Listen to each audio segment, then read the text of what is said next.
Chapter 1. There were always stories.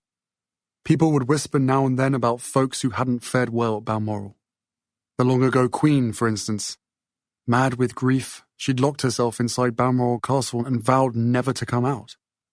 And the very proper former Prime Minister. He'd called the place surreal and utterly freaky. Still, I don't think I heard those stories until much later.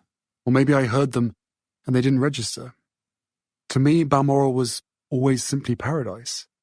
A cross between Disney World and some sacred druid grove.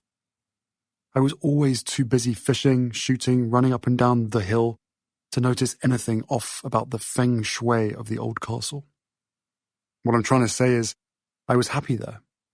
In fact, it's possible that I was never happier than that one golden summer day at Balmoral, August 30th, 1997. We'd been at the castle for 1 week. The plan was to stay for another. Same as the previous year, same as the year before that. Balmoral was its own micro-season, a 2-week interlude in the Scottish Highlands to mark the turn from high summer to early autumn. Granny was there too, naturally. She spent most of every summer at Balmoral, and Grandpa, and Willie, and Pa. The whole family, with the exception of Mummy, because Mummy was no longer part of the family. She'd either bolted or been thrown out, depending on whom you asked, though I never asked anyone.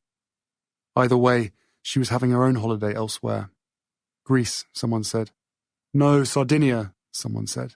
No, someone chimed in. Your mother's in Paris. Maybe it was Mummy herself who said that, when she phoned earlier that day for a chat.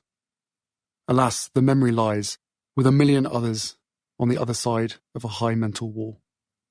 Such a horrid, tantalizing feeling to know they're over there, just on the other side, mere inches away, but the wall is always too high, too thick, unscalable.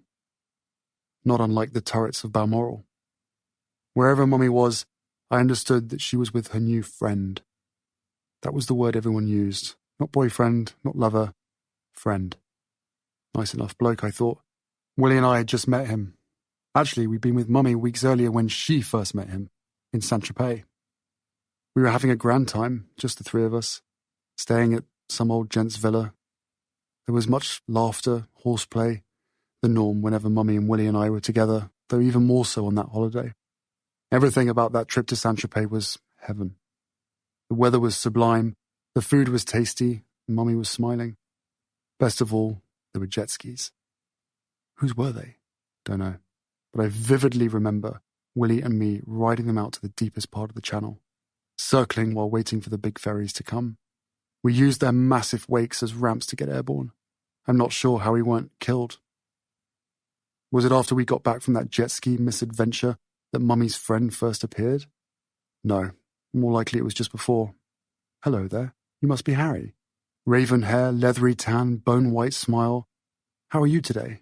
My name is blah blah. He chatted us up, chatted Mummy up. Specifically Mummy. Pointedly Mummy.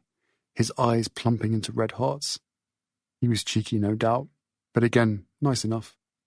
He gave Mummy a present, diamond bracelet. She seemed to like it. She wore it a lot. Then he faded from my consciousness. As long as Mummy's happy, I told Willie, who said he felt the same.